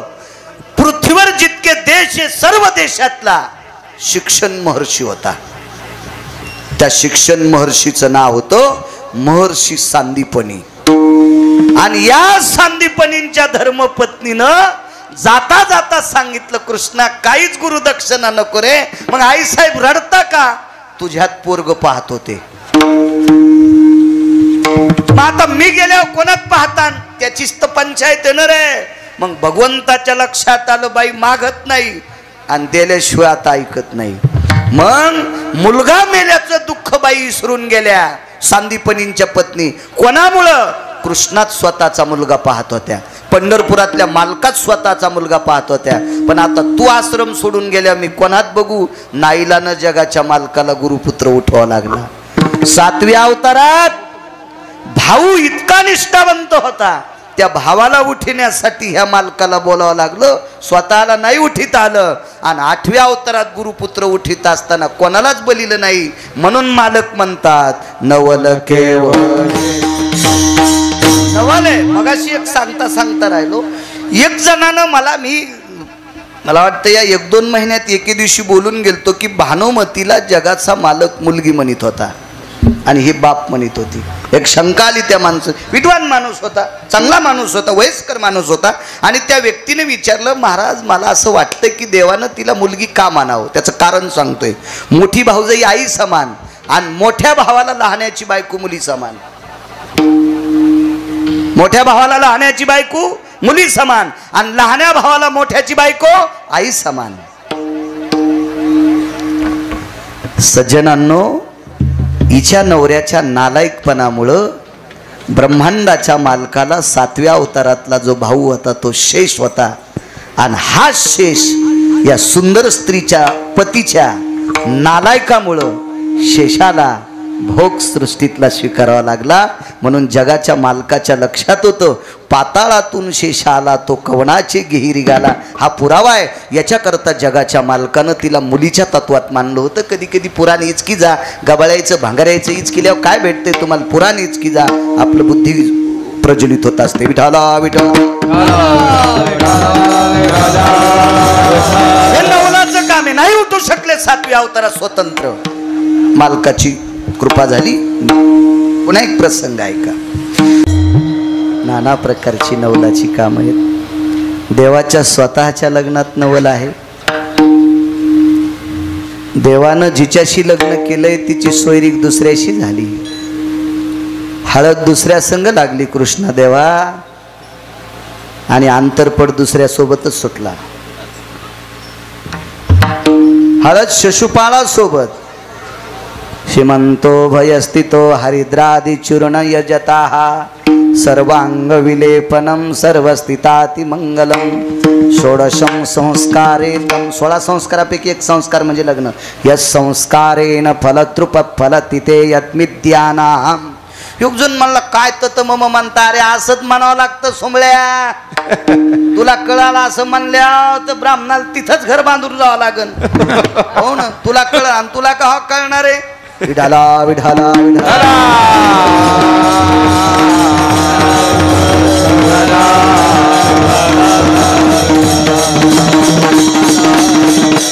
देवाच्या लग्नात हळद लागली एका सोबत. लग्न झालं पंढरपुरातल्या मालकासोबत. लग्नात 6 कामं नवलाची. महत्वाचं काम आहे. आचारी कोण? हे नवलाचं. वाचा घरी गेल्या वाचा. अंतरपट त्या लग्नात कोणी धरला? नवल. त्या लग्नात ज्याने अंतरपट धरलाय त्यानं आयुष्यात कोणाच्याच लग्नात धरलेला नव्हता. आधी धरला नाही आणि त्या लग्नाच्या नंतर पुन्हा कोणाच्या लग्नात धरला नाही. अशी व्यक्ती अंतरपट धरायला. भागवतात नका बघू. हा दुसरं पुराण बघायचं. भागवतात नाही सापडणार. पुन्हा म्हणताल कशात आहे ते तुम्ही ठरवा. हेही नवल आहे. त्या लग्नात सासऱ्याला आमंत्रित केलं. समुद्र साथी होते. कुठं बसवायचे? अहो पन्हाळाचं पाणी पडलं नुसते फवारे. वसाडा आला तर माणसं मधात बसायची नाही. तर समुद्र मंडपात आल्यावर कुठं जाईन मंगल कार्यालय? बापू आपले साऊंड कसे पळतेन हाय का नाही? समुद्र आल्यावर गवसतेन का ते बापू? आता तू कशाला गिरगावकरच कसा गवसन ह्योच कुठं जाईल मिळ नाही. पण 7 समुद्र अंगावरचा एक रोम काढा त्याच्यात बसले. नवल केवडे केवडे नकळे कान्होवाचे कोडे. बलराम दादाच्या लग्नात नवल. तो काही नवलाचेच काम. अशी नवरी आणली. अशी नवरी तिनं 2.5 खंड्या गव्हाच्या पिठाचे उंडेच खाल्ले. 2.5 खंड्या गव्हाचं पीठ होतं आणि चपात्या करूच द्या नाही. उंडेच आणले. उंडेच. डाळ खाऊन टाकली. तांदूळ खाल्ले. आचारी म्हणला अरे बापरे नवरी तर अख्खं पिठच खाली. ही मलाच खाची. आचारीत निघून गेलं. निघून गेला आचारी. हो मोठं नवल आहे ते सुद्धा. बघा जा बघा जा. ही नवलाची गोष्ट आहे. बहिणीच्या लग्नात नवल. बहिणीच्या लग्नात नवल. एक पुरुषार्थी व्यक्तीला भव्य कपडे घातले. किती पुरुषार्थी. किती पुरुषार्थी. किती पुरुषार्थी. पृथ्वीवर जितके देश आहेत इंजिनियर साहेब एकाही पुरुषार्थ्यानं डोकं लावायचं नाही. पुढे वकील साहेब एकाही पुरुषार्थ्यानं डोकं लावायचं नाही. या विश्वातला प्रत्येक पुरुष त्याच्या छातीवर खोटे कावत नाही स्तन येतं. त्या पुरुषार्थ्याला नव्हते. त्याचं नाव अर्जुन आहे. आणि अशा पुरुषार्थी व्यक्तीला उत्तर बापू भगव्या रंगाचे कपडे घातले. तो संन्यासी होऊन जनी चोरोनी नेली माझी भगिनी. नवल नाही काय? पुरुषार्थी व्यक्तीला संन्यासी केलं. आणि आमच्या ताईला देऊ कोणाला केली? याच्याच भावाला चुलत भावाला. बलराम दादानं सोयरीक. 6 श्लोकाचा भेद आहे. बलराम दादानं सोयरीक केली दुर्योधनासोबत. आणि दुर्योधनाची काढून अर्जुनाला देणं इतकं सोपं आहे. दुर्योधनाला सुभद्रा दिली आणि दुर्योधनाला सांगितलं आता अर्जुनाला द्यायची. म्हणजे वळही नाही त्याच्या लग्नाला जाणं. वळही कळतील तुम्हाला? वळही कडब्याच्या वळही नाही त्याच्या लग्नाला जाणं. ती म्हणली मी भारीची साडी नेसून वापस आले. कशी येशील जीजी, जळून गेली न तू. बोल इस्त्याच्या लग्नाला गेल्या वापस येत असती वय. शेळीच्या पोराचं लग्न झालं, शिदुरी वाटायला लांडग्याच्या घरी गेली. शेळीच्या पोराचं लग्न झालं, गलुल्याचं, बोकड्याला गलुले होते ना, तिच्या गलुल्याचं लग्न झालं, करंजा वाटायला लांडगिनीच्या घरी गेली, वापस आली असं का? किती आगावपणा आहे. सरपाची पाची मुशक ते पातेले. सर्पाला पोरग झालं, पाचीच्या दिवशी उंदर गेले. काय असन पंक्तीला उंदरच आणले. का सरपाची पाची मुशक पातले. सर्पाच्या पाचवीला उंदर गेल्यावर काय खाल्ला असन त्याने? बोटळ्याचा भात. हा, उंदरच आणले, उंदरच वापस येत असतात का? हे आगावपणा आहे ना. मग तसं दुर्योधनाला दिली आणि सरळ सरळ सोयरीक मोडून इकडे देणं किती आगावपणा आहे. नवल सांगू, पुरुषार्थी व्यक्तीला भगवे कपडे घातले, बहीण चोरून न्यायला लावली आणि तिकडं सांगितलं संन्याशाने बहीण हरली. दुर्योधनाला वार्ता कळाली. दुर्योधन म्हणला फुटको कपाळ बापा, देवाची बहीण आपल्या नशिबात नव्हती. आणि नंतर फोन केला, संन्याशाला अर्जुनाने मारलं. अर्जुनाला ती सापडली. दुर्योधन म्हणला काही का होत नाही, आमच्या घरी आली नाही सुंबळ्या, मुद्दाम दिली. ही सोयरीक आईला माहित नाही, भावाला माहित नाही, मोठ्या ती गायलाच माहित, सुभद्रेला माहित, अर्जुनाला माहित, पंढरपुरातल्या मालकाला माहित. नवल केवडे केवडे नकळे कानोबाचे कोडे. विढोबार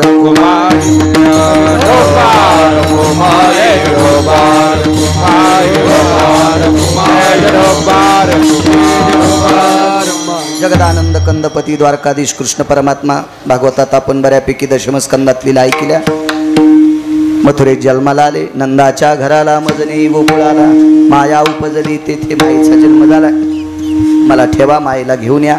उचलीला कमळापती, पायची बंधने गळती, हातापायातल्या बेड्या पडाल्या. मंद पाऊस पडत होता. वरती छाया धरी शेष, वरती शेषानं सावली धरली. आणि मग वसुदेव सुपात घेऊन देवाला सुपात नेलं. सुपात घेऊन भगवान परमात्म्याला घेऊन यमुनेच्या तीरावर आले. पुढं चढला आचाट, त्याशी लाविला अंगुष्ट, अंगठा लावला. दुभंगली यमुना माई, दोन तुकडे झाले. पहिलं तीराला पोचले. 4 दरवाजे होते. एक दरवाजा गाईचा उघडा होता. त्या दरवाजा उघडून गाईच्या गोठ्यात नंदबाबा आले. वासरांना, व्यालेल्या गाईंना वैरण टाकली. लक्षात घ्या, कामाच्या बैलाला रात्री उठून एकदा वैरण टाकत होती जुनी माणसं. लक्षात घ्या, कामाचा बैल दिवसभर आवताला हाणलेल्या बैलाला, दिवसभर तिपणीला हाणलेल्या बैलाला, दिवसभर रासणीला हाणलेल्या बैलाला शहाणे नौकर आणि शहाणे मालक गडी जर लांब राहत असेल तर मालक पण उठून रात्री उठून एकदा बैलाला वैरण टाकत होते. कामाच्या व्यालेल्या गाईला वैरण असेल तर संध्याकाळी एकदा टाकत होते. कारण तिला 2 कामं आहेत. एक तर तिचं वासरू जगवायचंय, दुसरं स्वतः जगायचंय, आणि तिसरं काम मालकाला पण दूध द्यायचंय. म्हणून तिला वैरण असं शहाण्या मालकांची कामं होते. म्हणून रात्रीच्या वेळेला 12-12:30च्या नंतर 1-1:30च्या समोरच प्रहर पलटला होता. अशा वेळेला नंद बाबा उठले, गाईच्या गोठ्यात गेले, गाईला वैरण काढी केली आणि दार बंद करायचं विसरले. त्या दारात गौमातेच्या कृपेने जगाच्या मालकाला यशोदेसारखी माय सापडली. म्हणून गाईची उपासना सांगितली. चला वळू गाई बैसुजीव एके ठाई. आणि मग दुसऱ्या दिवशी सकाळी सर्व गोपी जमा झाल्या. गवळण म्हणती गवळणीला, पुत्र झाला यशोदेला, एक धावे एकी पुढे वाटी ताटी सोंडवडे. आणि मग काय त्या गोकुळीच्या सुखा अंत पार नाही लेखा. बघता बघता तळवे तळ हात टेकीत, डाव्या गुडघ्याने रांगत, किंवा रंगनी रंगनाथ तो म्या देखिला किंवा रांगत रंगनी चोरीत लोणी धावणी धरती गवळणी. मग काय तिथून पुढे रांगू लागला, चलू लागला, गोपींच्या घरी जाऊ लागला, नाना प्रकारच्या खोड्या करू लागला, रास क्रीडा वगैरे वगैरे वगैरे बऱ्यापैकी सर्वांना आनंद दिला. काही काहीचा अभिमान ठेसला. शक्यतो आनंद जास्त लोकांना दिला. अभिमानी लोक गोकुळात मोजकी होती, बोटावर मोजणे इतकी अभिमानी होती. गोकुळात जास्त सात्विक लोक होती, म्हणून तर तिथं प्रगटला. गिरगावला काऊन नाही आला? गिरगावला अंकारेल होतो. गोकुळात सात्विक लोकांची संख्या जास्त होती, याच्याकरता तिथं प्रगटला.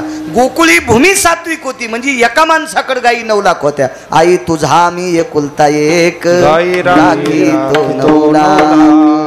म्हणजे नंदराजाकडे एकट्याकडे 9 लाख गाई, मग ते घर किती पवित्र असेल, ती जागा किती पवित्र असेल, त्याच्याकरता तिथं प्रगट झाला. मग नाना प्रकारच्या गोपीच्या घरी जाऊ लागला, त्यांच्या लीला वगैरे काय सुख देता येईल ते देऊ लागला, परत येऊ लागला. एके दिवशी भगवान गोपीच्या घरी गेले आणि गोपीच्या घरून परत आले. यशोदेने विचारलं, कृष्णा कुठे गेलतास? अमक्या अमक्या गोपीकडे गेलो. का आलास रे बाळा? गोपी घरी नव्हती. लगेच एका भजनाने प्रमाण म्हणलं, गवळणीच्या घरी गेलो, गवळण नव्हती घरी. रे रे गवळणीच्या घरी गेलो, गवळणीच्या घरी गेलो, गवळण नव्हती घरी. फोन लावून जायचा असत रे तो सुमळ्या, फोन नव्हता का तुया गवळणीला? असे प्रमाण म्हणत नसते तरी सुमळ्या. पातला गोपीची आगे हा गे म्हणजे घर, तिच्या घरी पोचलाय, ती नव्हती. विरहतया चांत करना, त्या दिवशी दुःख वाटलं. देता घृत भात माता, आई तूप आणि भात देऊ लागली. डावलीला तोची स्थिता, मने उदिग्नची आई ताजी गोपी न भेटे हो. आज मला गोपी भेटली नाही, वेगळ्या पुराणातलं चिंतन येते. भागवतात नका बघू वेगळे कबा. अहो लय लोकांनी वेगवेगळे सिद्धांत मांडलेत बघा. हा संप्रदाय ऋषी प्रणिते, हा संप्रदाय मुनी प्रणिते, हा संप्रदाय वेद प्रणिते, हा संप्रदाय शास्त्र प्रणिते, हा संप्रदाय पुराण प्रणिते. बुटक्यात पाणी घेऊन जाणारा प्रणित नाही हो. पळी भर तेल घेतलं म्हणला अख्ख्या गावाला आवतन, शेंडी लावून तू कडक झाले केस, शेंडीला तितकं तेल लाव, ती शेंडी नरम होणार नाही तितक्या तेलात. तालुका कसा जेवण नाही. फार मोठं पुराण आहे, फार मोठं. असो ह्या नाना प्रकारच्या क्रीडा केल्या. आता जाई राना सवे घेऊन गोधना, पावा घोंगडी घेऊन पायी. भगवान परमात्मा वनाच्या ठिकाणी सर्व गोपाळ खांदी भार पोटी भूक काय खेळायाची सुख. बिभ्रतम वेन शृंगानाम जटा सर्वतोति पार्षदो, व्याधि निरशन हितार्थायाम प्रसादेरस्तु कवलम कवलम, प्रसादेरस्तु कवलम कवलम, प्रसादेरस्तुम कवल कवलम. गोपाल कृष्ण भगवान की जय. त्या ठिकाणी काला केला ज्ञानेश्वर माऊली, ज्ञानराज माऊली, महाराज ज्ञानेश्वर माऊली, माऊली ज्ञानेश्वर माऊली. गोड मारुतीरायाच्या समोर असा दिव्य तेजस्वी मंडप आहे. असा मंडप प्रत्येक गावाला व्हावा, प्रत्येक गावाला व्हावा. म्हणजे ज्या त्या ऋतूत जे ते काही नैमित्तिक कार्यक्रम असतात ते निर्विघ्नपणे पार पडत असतात. याच्याकरता असं करण्याचा प्रयत्न करा. काय तळी उचलल्यासारखं सगळ्यांसाठी फार सोपं असतंय. असा सुंदरसा मंडप आहे. गावकऱ्यांनी मोठा गोड स्थितीत केला, त्या गावकऱ्यांना सुद्धा धन्यवाद. मोठ्या श्रद्धेने, मोठ्या अट्टहासाने वकील साहेबांनी, त्यांच्या बंधूंनी, त्यांच्या परिवाराने अण्णांचं मोठ्या श्राद्ध मोठ्या आनंदाने, भावयुक्त अंतकरणाने, श्रद्धायुक्त अंतकरणाने केलं. सज्जन उपजल्या पिंडा मरण सांगाते. जी व्यक्ती विश्वाच्या मालकाच्या सानिध्यात गेली, या कुटुंबातल्या बालकांना आशीर्वाद ठेवून अण्णा गेले. आणि त्या आशीर्वादाच्या बळावर आदरणीय वकील साहेब असतील, आदरणीय इंजिनियर साहेब, दोघं बांधव असतील, कुळातले परिवारातली सगळी लोक असतील. हातीचं बळ यो, गरुडाच्या पंखाची जी ताकद आहे तशी ऐश्वर्याची ताकद त्यांच्या पंखात यो, कर्तव्याची ताकद त्यांच्या पंखात यो, श्रद्धेची ताकद त्यांच्या पंखात यो, समाजसेवेची ताकद त्यांच्या पंखात यो, अध्यात्मशक्तीची ताकद त्यांच्या पंखात यो. आणि सात्विक कामं वकील साहेब तुमच्या हाताने सारखी सारखी होत राहो. अशी होण्यासाठी पूर्वजांचा आशीर्वाद लागत असतो. तुम्हाला अण्णाचा आशीर्वाद पितृगयेतनं प्राप्त हो, अशी आशा पवित्र पितृपंधरवाड्यामध्ये पितृलोकांना प्रार्थना करतो. जी लेकरं आपल्या पितरांना आमंत्रित करतात, आपल्या पितरांचा आदर करतात, अशा पुत्रांना पितरांचा आशीर्वाद निश्चित लाभत असतो. ती पितृलोकांच्या चरणी प्रार्थना करतो. आणि पितृलोकांच्या ठिकाणी गोड अधिष्ठानात त्यांना गोड अधिष्ठान मिळो, सद्गती मिळो, पुढचा जन्मही त्यांना गोड स्थितीत मिळो, अशी अण्णांनाही गोडशी शुभेच्छा देतो. त्यांना आदरांजली, शुभेच्छा म्हणण्यापेक्षा आदरांजली, पुढच्या जन्मासाठी ती शुभेच्छाच म्हणा लागल, आदरांजली देतो, समर्पित करतो आणि माझ्या वाणीला पूर्णविराम देतो. सज्जनांनो, पितराचं फार महत्त्व आहे. हिरण्य श्राद्ध सांगितलं महाराज, एक शंख श्राद्ध सांगितलं. नाहीच कोणतं श्राद्ध करता आलं तर शंख श्राद्ध सगळ्याला करता येते. एखाद्याला माहीत नसेल तर एका मिनिटात सांगतो. शंख श्राद्ध आपण ज्या गावात राहतो त्या गावाच्या दक्षिण दिशेला जायचं आणि आपल्या गावाची जिथं शिव संपते त्या शिवावर एखाद्या जाळीत घुसायचं. उघडं नका, जाळीत घुसा. जाळीत अशी काट्याची म्हणा, पळसाची म्हणा, कशाची बी जाळी पाहिजे. तुमचं अंग कोणाला नाही दिसलं पाहिजे. झाडं झुडं वाढले पाहिजे. पण शिवावर झाडं झुडं वाढले. त्या झाडात जायचं, अंगावरचे सगळे कपडे काढायचे, जानवा असेल ते पण काढायचं, माळ असेल ती पण काढायची, मुद्या ब्रासलेट सगळं काढायचं, बूट चप्पल काढायची, नागवं व्हायचं आणि दक्षिणेकडे तोंड करून 3दा पितरांच्या नावानं बोंबलायचं. याला शंख श्राद्ध म्हणतात. क्या बात आहे. असं केलं तरी पित्र जेवल्यासारखं होत असतंय. याला शंख श्राद्ध म्हणतात. पण तसं शंख श्राद्ध करायची वेळ माझ्या विटेवरच्या मालकानं, काशीतल्या मालकानं महाराष्ट्रातल्या मातीत कोण्याच माणसाच्या वर आणलेली नाही. अहो श्राद्धाच्या दिवशी नाही कळलं, साखर हातावर द्यायची, पाय धुवायचे, साखर गंध लावायचा, साखर हातात द्यायची आणि दर्शन करून त्या पाहुण्याला वाट लावायचं. असं श्राद्ध करण्याची सुद्धा पद्धत सांगितली. आणि गोडसं आपल्या वडिलांचं श्राद्ध मोठ्या आदरानं करतात. वकील साहेब तुम्ही पुनश्च धन्यवाद. पण मगाशी सांगितल्यानुसार असा जर सप्ताह केला तर श्राद्ध आदमधी कधीतरी एके दिवशी घेऊन श्राद्धाच्या निमित्तानं मुद्दाम एक कीर्तन करून आदरांजली, तिळांजली, ब्राह्मणाच्या हातानं तर्पण पिंडविधी करून त्या दिवशी लाल रंगाची फुलं, जी व्यक्ती गेली त्या व्यक्तीच्या फोटोवर लाल रंगाची फुलं टाकत असतात. आरक्त पुष्पम समर्पयामी, रक्तचंदनम समर्पयामी, अंगुष्टादि स्नान भो जान्व सव्यापसव्यम अपसव्या स्थितस्थितेषु यज्ञोपविता भयस्थितायाम तिलाग्र यत् समर्पयामी जवाग्रो स्थिताक्षदाम समर्पयामी. मला वाटते काळे तीळ, जव वगैरे हे समर्पित करीत असतात. लुप्तो भिन्न भय पिंडो यज्जयो यत् सर्व स्थितानाम गया प्रजनो येती हिरण्यश्राद्धो सर्वस्थितायाम कागश्राद्धो लुप्त पिंडो जया यक्ष किन्नरो गंधर्वो चारणो विद्याधरो लोकपालो दिक्पालो चारुहासं परमहंसायाम वैकुंठाधिपतयं नमः सत्यं वासं पतयं नमः गोलोकाधिपतयं नमः यज्जायते सर्वस्थितोषितमिद्या सर्वकृतुः नारायणो नागबली इति आप्तेष्टि त्रिपिंडी काल सर्प शांतिर्मुच्यते यत् पितृलोको पुनितो आशिषो भय कुलायाम सौख्याति समृद्धी यत् प्रशस्यते यत् करिष्यते यम. पुंडरी प्राप्त प्रसंगी निवडलेला अभंग माझ्या तुकोबरायांचा आहे. या अभंगाद्वारे मालक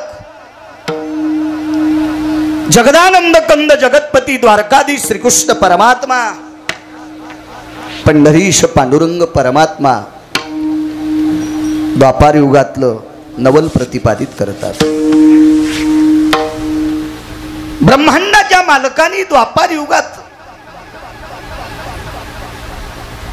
नाना प्रकारची नवलाची कामं केली. खूप मोठी नवलाची कामं केली. अंशात्मक भगवंताचे अवतार 24 सांगितले. त्याच्यातही नवलाची कामं नाहीत असं नाही म्हणता येणार. पण जी द्वापार युगात जी नवलाची कामं केली त्या तोडीत नाहीत. विठाला विठाला विठाला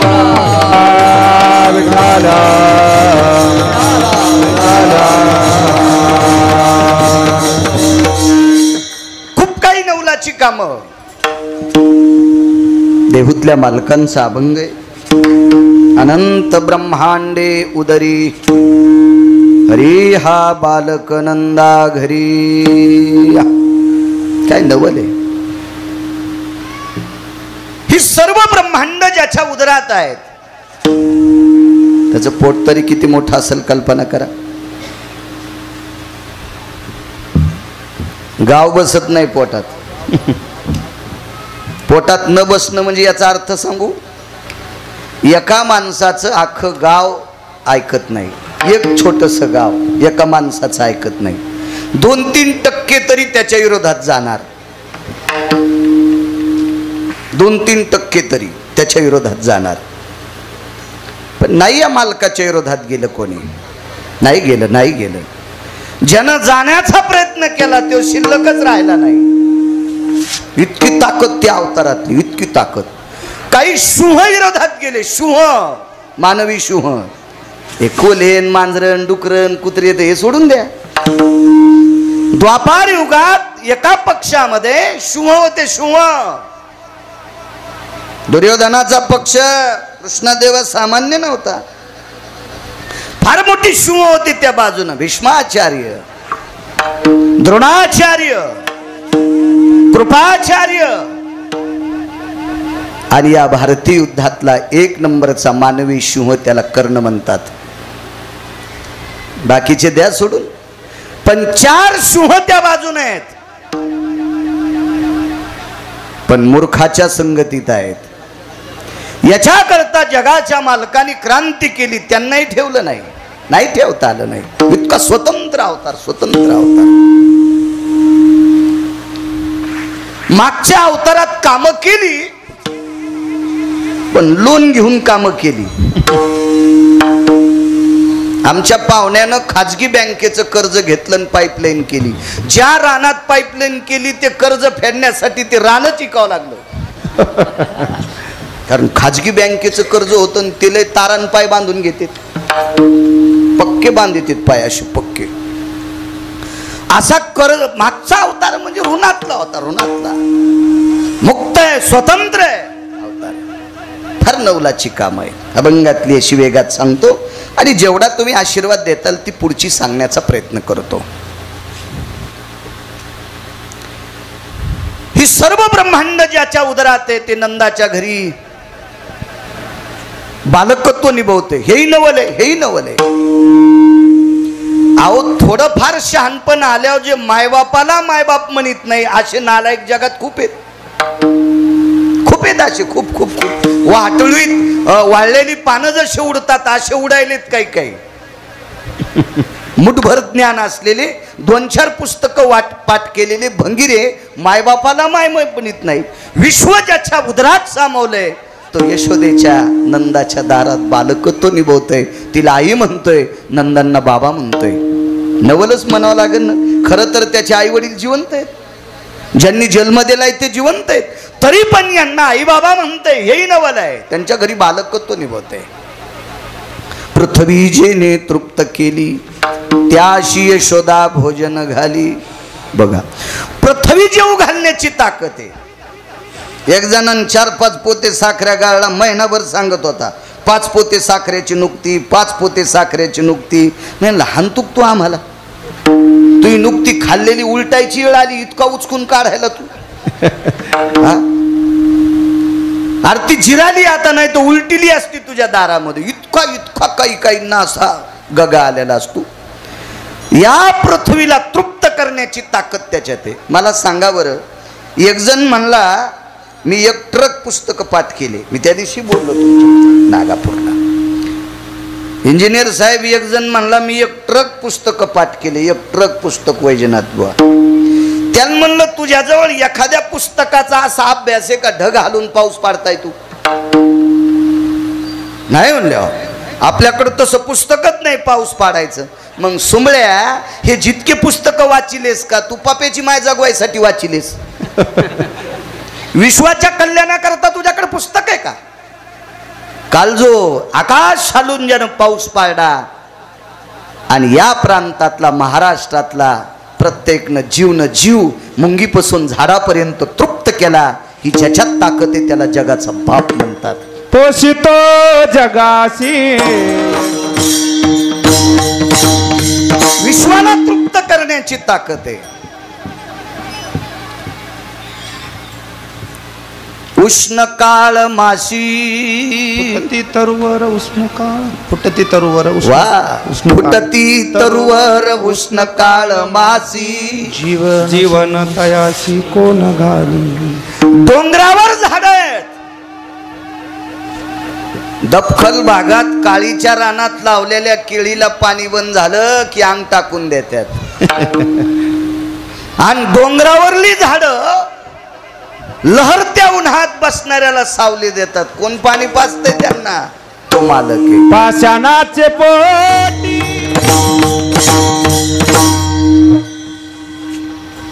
मी पोथ्या वाचायचो त्यावेळेला ढोकसाळला एक ईर खांदत होते, लांब आमच्यापासून ढोकसाळ.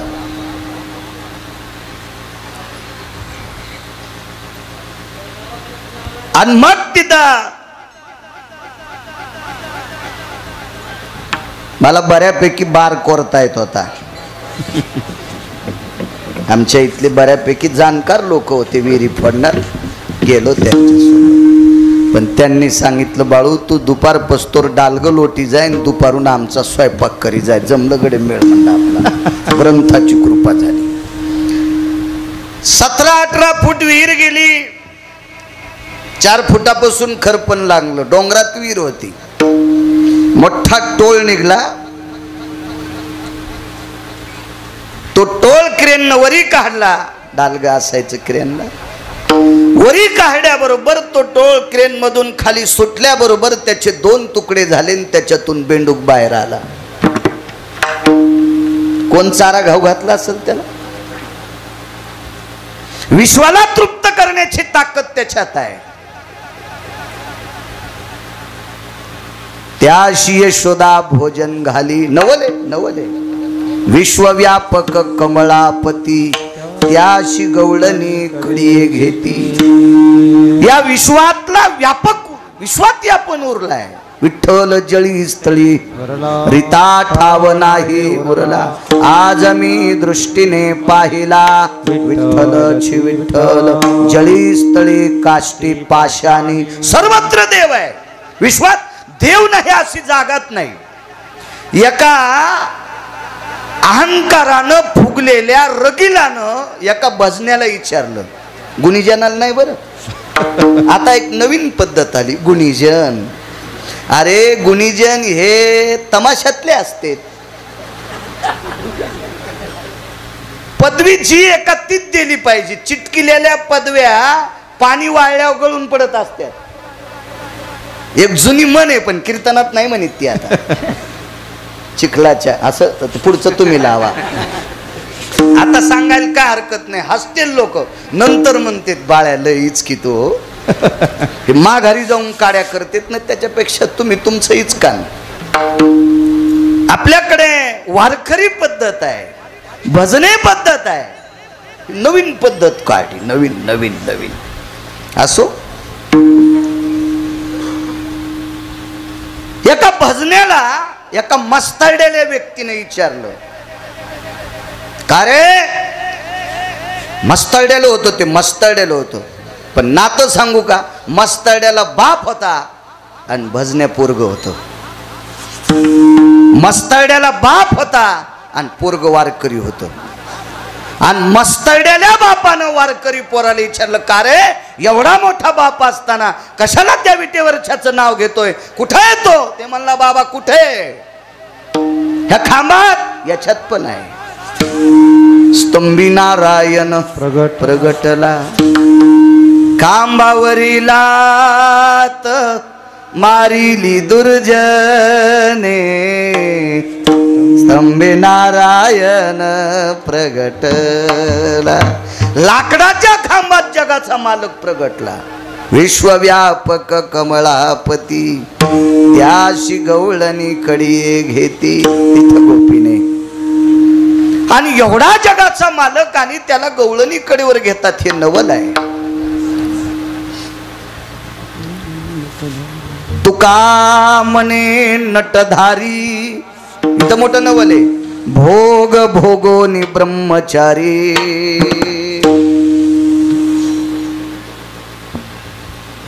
लग्न करून ज्यानं संन्यास घेतला त्याला बाल ब्रह्मचारी पदवी नसते. त्याला बाल ब्रह्मचारी पदवी नसते. घेताय तू लग्न करून संन्यास, पण बाल ब्रह्मचारी नाही. हे तर सगळ्या ब्रह्मचार्यातला ब्रह्मचारी. आणि बायका 16,108. बरं किती 16,107 स्त्रियांशी लग्न केले आणि एक आसवलनीशी लग्न केलं. मग एवढा असूनही ब्रह्मचार्याच्या यादीत का? तुकोबारायला प्रश्न. माणूस हा नियमाच्या चौकटीत राहिलेला माणूस सगळी पद भोगू शकतो. सगळी पद. पंढरपुरातल्या मालकांनी 16,108 पत्न्या, 7व्या अवतारात मर्यादा पुरुषोत्तम होते, एक पत्नी व्रत होतं.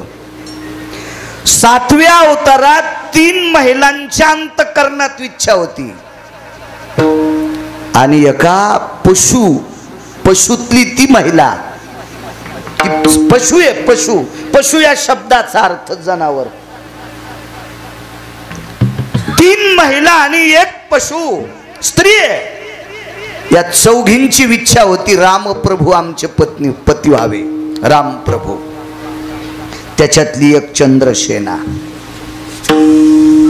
हिनं तर या मालकाशी कॉन्टॅक्ट केला. रामप्रभू पती भेटावे म्हणून संन्याशाचे पाय धरले. ते संन्याशी सामान्य नाही ना, ते ओरिजिनल भजने आहे. वैष्णवा माझी अतिश्रेष्ठ, हनुमंत मनावया कनिष्ठ, आईसा पापिष्ट कोण आहे. वैष्णवा माझी अतिश्रेष्ठ, ओरिजिनल वारकरी आणि संन्यासी ब्रह्मचारी आहे. या संन्याशाचे पाय धरले. पंढरपुरातल्या मालकांनी सांगितलं नाही करतायत तिच्याशी लग्न, नाही करतायत, पुढं करीन. आणि याच आई साहेब मागच्या जन्मात इच्छा प्रगट करणारी बाई सामान्य नव्हती ती बुवा. ह्या बाईच्या कृपेमुळे पंढरपुरातला मालक वाचला 7व्या अवतारात. वाचत नव्हतं, ते नव्हतं वाचत. तिनं जर सांगितलं नसतं अमक्या अमक्या ठिकाणी अमृत आहे आणि ते अमृत माझ्या पतीच्या रक्ताच्या थेंबावर पडलं की माझे पती वाचते, पण या संन्याशाचे पाय धरले आणि विश्वास ठेवला, बापू मला त्यांच्याशी लग्न करायचंय, माझे ते पती झाले पाहिजे, मला त्यांच्याशी आवड आहे. अहो मालकाचं मरण सांगितलं पंढरपुरातल्याला वाचिलं, पण नाहीच पंढरपुरातल्या मालकांनी तिच्याशी लग्न केलं. बांधलेला अवतार होता हो. वर्तोनी दावीनं नामा, एका साधूच्या ताब्यातला अवतार आहे. नाही करता आलं नवलाचं काम, नाही करता आलं. 3 स्त्रिया होत्या, त्याच्यातले एकीचं नाव सांगितलं. अजून 2 कोण होत्या घरी गेल्यावर बघा ना, बघा कोण होत्या. ज्यानं शुद्ध पाठांतर करून रामायण सांगतय असे लोक सांगतील तुम्हाला. घेऊन या वही करीत पान पालथे, हे कसे सांगतेल तुम्हाशी. हा पाठ. एक पशु आहे, अस्वलाची पोरगी, इच्छा प्रगट केली, पण तिला मारुतीराय सारखा महात्मा सापडला नाही. दुःख तिच्या जीवनात ते होतं. तिला कोणी नाही साधू सापडू द्या, पण तिनं रूपाचं वर्णन डोळे झाकून केलं, इतकं वर्णन केलं डोळे झाकून, ती मेलीच. तर पुढच्या अवतारात तिची इच्छा पूर्ण करावी लागली. जामवंती फार नवलाची कामं नाही करता आली 7व्या अवतारात नवलाची कामं. पण का सीतेच्या व्यतिरिक्त जेवढ्या भेटत्यान तेवढ्या कौशल्या, सीतेच्या व्यतिरिक्त जेवढ्या दिसत्यान तेवढ्या सुमित्रा, सीतेच्या व्यतिरिक्त जेवढ्या भेटतील तेवढ्या कैकई माते समान. पुन्हा एखादीचं नाव सांगता येतं बापू. राजा दशरथाला 703 पत्न्या होत्या. तिघीचं कोणी सांगत, 700चं एखादीचं सांगावं ना. ती कीर्ती ध्वजन रूपाची कन्या, ती कीर्ती ध्वजन रूपाची कन्या, नामने कामशिला पूर्णवो. राजा दशरथाच्या 703 पत्न्यापैकी कीर्तिध्वज राजाची मुलगी, तिचं नाव होतं कामशिला. बस झालं एवढं आहे का नाही. 700तली एक काय केली. आता बाकीच्या घरी गेल्यावर पहा, विठाला विठाला विठाला.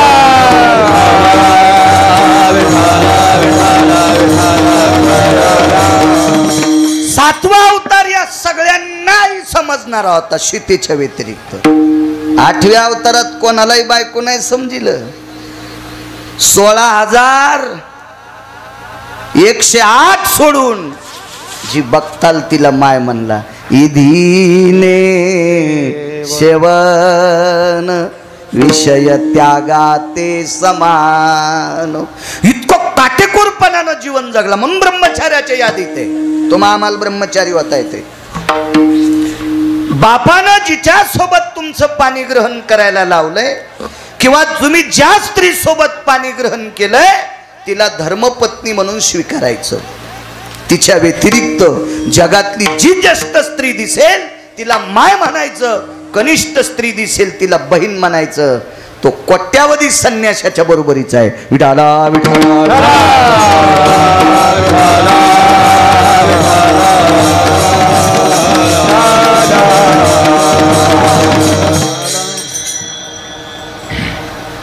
महाभारतात प्रश्न नाही. नवल सांगतोय. नवल नवल का तुकोबाराय म्हणतात भोग भोगून ब्रह्मचारी. भानुमती इतकी सुंदर. महाभारतात एकही स्त्री नव्हती. एकही स्त्री नव्हती. एकही स्त्री नव्हती. वाक्य नीट ऐका. नवल केवढे केवढे सांगतोय. भानुमती सारखी सुंदर महाभारतात द्रौपदी पण नव्हती सुंदर.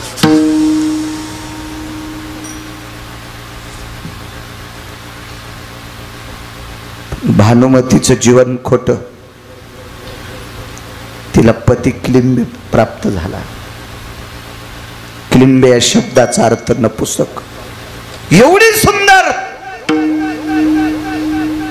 तिच्याकडे बघत असताना ती जर कधी समोरून आली, ती कधी जर समोरून आली तर या भारतातला 1 नंबरचा सिंह ज्या माईनं आपल्याला सांभाळले ती एका कोळ्याची पत्नी होती.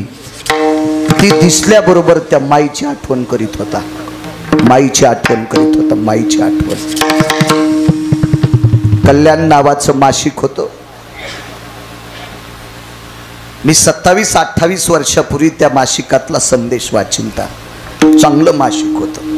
बऱ्याच लोक मासिक काढतात ना, पण गर्दा घालतात मधात.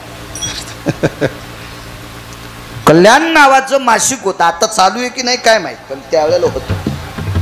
त्या मासिकात एक संदेश होता.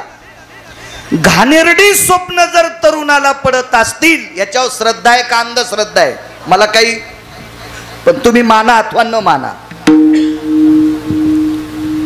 घाणेरडी स्वप्न जर तारुण्य अवस्थेत पडत असतील तर रात्री झोपताना उशीवर बोटानं आपल्या आईचं नाव लिहायचं. पेननं नाही, पेन्सिलनं नाही, खडूनं नाही, काय नाही, बोलताना आपल्या आईचं नाव असेल सावित्री, सावित्री असं उशीवर नुसतं लिहायचं आणि ती उशाला उशी घ्यायची आणि झोपताना एक तुळशीचं पान गुळणा करून पाय धुवून तोंडात टाकायचं.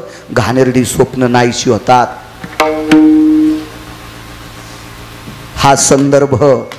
हा संदर्भ भारतातल्या 1 नंबरच्या शिवहानी कर्णाने अंतकरणात घेतला असेल. भानुमती सारखी सुंदर स्त्री महाभारतात कोणती नाही.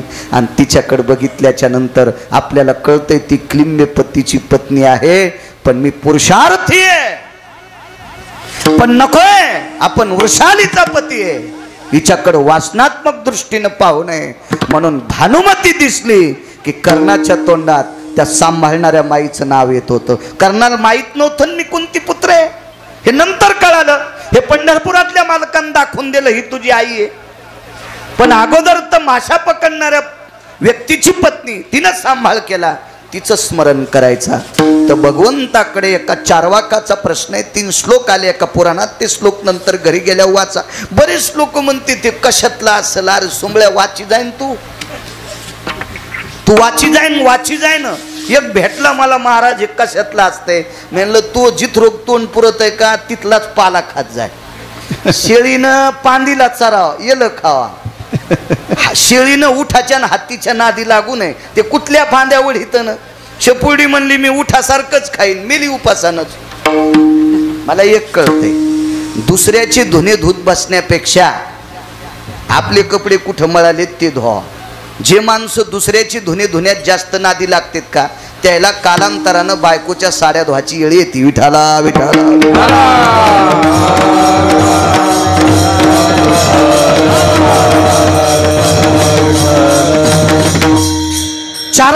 4 प्रश्न जगाच्या मालकाला केले. त्याच्यातला एक प्रश्न सांगतो. जगदानंद कंद जगतपतीला प्रश्न केला. भगवान द्वारकाधीश कृष्ण परमात्मा 16,108 पत्न्यात, बलशाली आहात, शक्तिशाली आहात, सर्वज्ञ आहात, विश्वाचे मालक आहात, तुमच्या सत्तेनं विश्वातल्या प्रत्येक गोष्टी चालतात. एका पक्षातली वारकरी माणसं तुम्हाला आवडतात, त्यांना पांडव म्हणतात.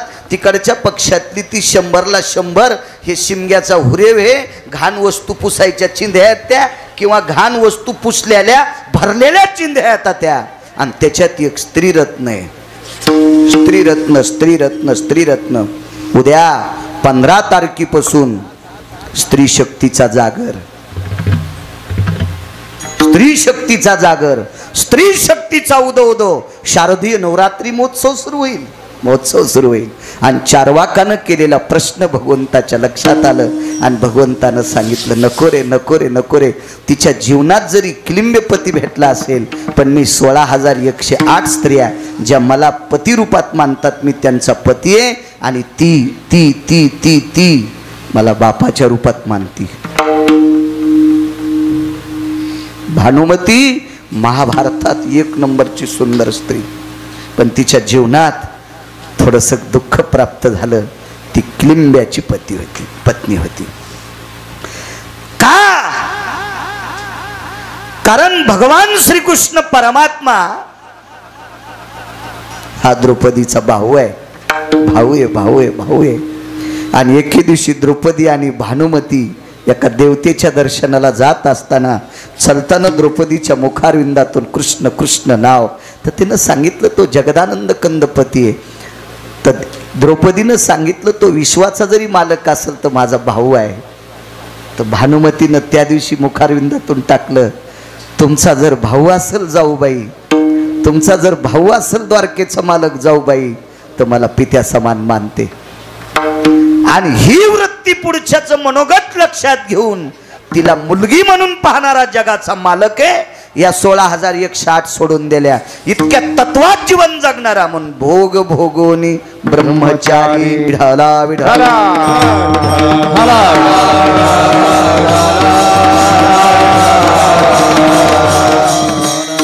काय काय नवल केले, 1-2 नवल तुमच्या पुढे मान